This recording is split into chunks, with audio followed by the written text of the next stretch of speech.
Cochon a fait procéder à un vote là-dessus. Et nous avons les noms de ceux qui ont voté pour la torture. Cochon a voté contre, estimant que ça n'ajouterait rien à l'affaire. Autrement dit, on en sait suffisamment comme ça. Sous la torture, elle ne dira rien de plus que ce qu'elle a déjà dit.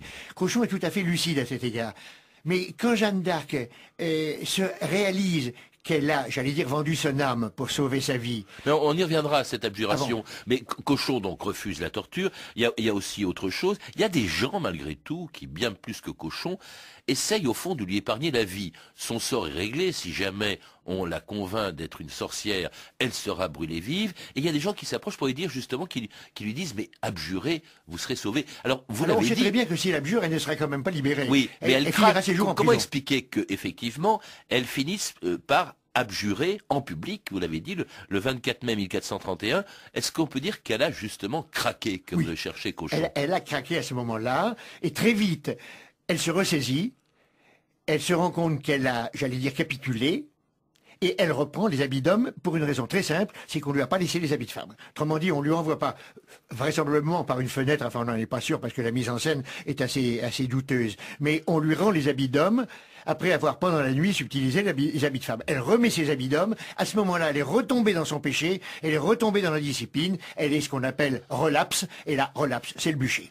Vous dites aussi, Jean Favier, que si elle aimait ses habits d'homme, c'est qu'elle pouvait craindre d'être violée. Quelqu'un a dit qu'un milord en anglais aurait tenté de la forcer. Ça n'est pas du tout impossible. Les soldats de Charles VII, qui ont combattu à côté d'elle, disent qu'elle était et qu'elle n'a jamais joué à la femme envers eux. Mais là, c'est pas Charles VII, là, c'est pas le roi Charles d'Angleterre. VII. Et on peut tout à fait comprendre qu'elle avait peur. Elle était au milieu. D'abord, on lui a refusé la prison d'église, où elle aurait été, si je puis dire, sous la responsabilité de clerc. Elle est dans la prison anglaise, et non pas dans la prison de l'archevêque où elle aurait dû se trouver.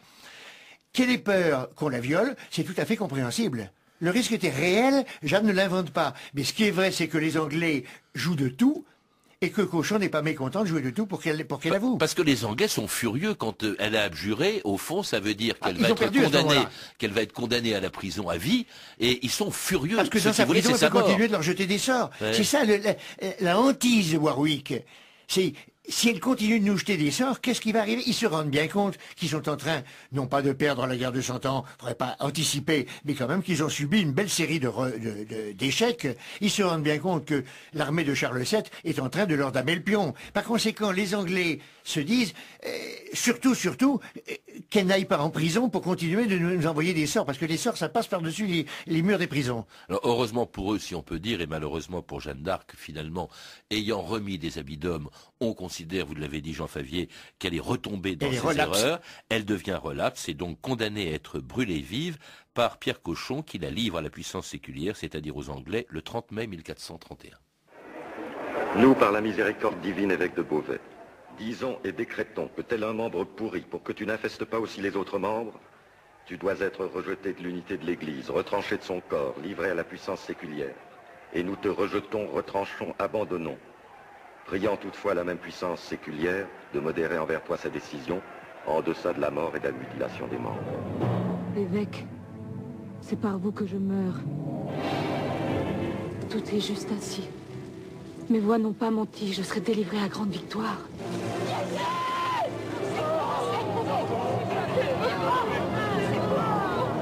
Et c'était donc la mort de Jeanne d'Arc, brûlée vive à Rouen le 30 mai 1431. Évêque, c'est par vous que je meurs, a-t-elle dit au moment justement où elle était condamnée et avant de passer sur le bûcher. Est-ce que c'est l'évêque qui est Il était quand même le premier juge. Les autres, il y a un deuxième juge, c'est l'inquisiteur. Les autres sont des assistants. Ils sont membres du tribunal, ils ne sont pas les juges. Donc il est quand même le responsable numéro 1. C'est lui qui la condamne. Alors cela dit... Derrière, il y a les Anglais derrière. Non, mais ce qui est vrai, c'est qu'elle, Jeanne d'Arc, simplifie les choses quand même. Bon, elle n'a pas une vision politique des choses. C'est quand même clair. Alors cela dit, il faut quand même n'être pas trop dupe des réactions aussitôt après la mort de Jeanne d'Arc. Parce qu'à ce moment-là, tout le monde commence à expliquer qu'il a pleuré en la voyant.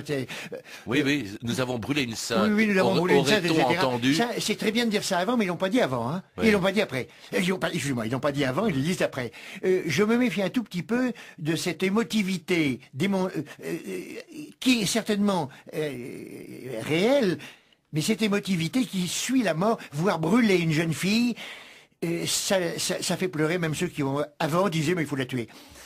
Je crois qu'il faut ne pas être dupe. Et puis alors ne pas oublier une chose, c'est que si à Rouen c'est un événement, mais attention, une exécution capitale dans une ville comme Rouen, il y en a toutes les semaines. Bon, les gens ils sont allés voir ça, ils ont pleuré un instant, puis ils ont oublié. Alors cela dit, pour les Anglais, cette disparition de celle qu'ils appelaient la sorcière n'a pas arrangé les choses du tout. La sorcière, c'est ce que disent aujourd'hui tous les historiens. Au fond, elle a redonné un peu du courage à Charles VII. Elle lui a permis de redresser la situation. Et d'ailleurs, c'est ce qui s'est passé par la suite, puisque d'abord, Charles VII parvient à se réconcilier avec les Bourguignons qui abandonnent les Anglais. Il y a la fameuse paix d'Arras. Si vous permettez, la réconciliation, c'est 1435. Mais quand en 1429, Charles VII va se faire sacrer à Reims, le duc de Bourgogne pourrait arrêter le cortège, il ne fait rien. Oui. Il laisse Donc passer. Il y avait déjà, il en a assez, et puis il n'a plus oui. rien à gagner à être dans les gouvernements à Paris. Oui. Il n'est plus rien, alors qu'il est en train de construire l'État bourguignon. Ses ambitions sont ailleurs. Plus de guerre civile, donc les Anglais reculent, se retrouvent tout seuls, ils perdent Paris. Philippe le Bon est un immense homme d'État. Oui. Donc, le duc de Bourgogne. Le duc de Bourgogne, Philippe le Bon. Alors, et les Anglais perdent Paris, ils voient toute la Normandie leur filer entre les doigts, si je puis dire, ville par ville, et par conséquent, eh bien, ça sera la fin. Et Cauchon finira ses jours évêque de Lisieux. En 1442. En laissant une assez bonne réputation d'homme pieux, équitable, etc. Et oui. Oui. Et tout le monde a oublié le procès de Jeanne. Pas à la cour de Charles VII, puisque finalement... Elle sera réhabilitée. Ce procès va être annulé en 1456. Le procès a duré de 50 à 56 avec des redites. Et là, on voit la misère du monde. C'est-à-dire les juges, même ceux qui ont voté la torture, qui disent « Ah, moi, je me souviens plus, je sais plus très bien de quoi il s'agissait. » Une amnésie, mais dramatique. Ces gens-là sont des lâches. Ils avaient été des lâches en étant aux ordres. Ils sont des lâches en ne se souvenant plus de rien. Le procès, en revanche, de Cauchon, il a continué, il continue jusqu'à aujourd'hui.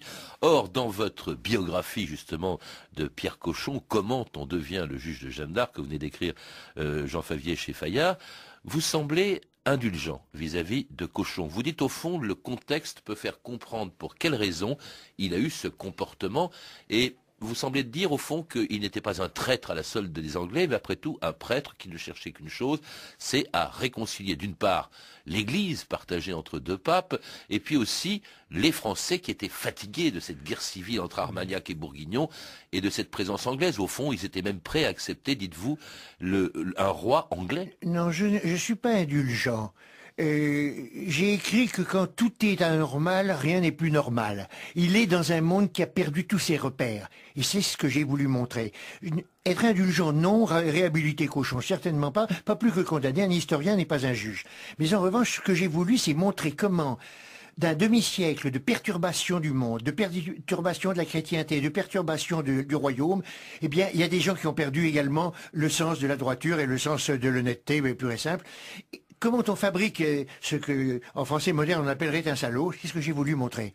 Comment on le devient en étant parti d'un idéaliste qui voulait la réforme de l'Église et la réforme du royaume.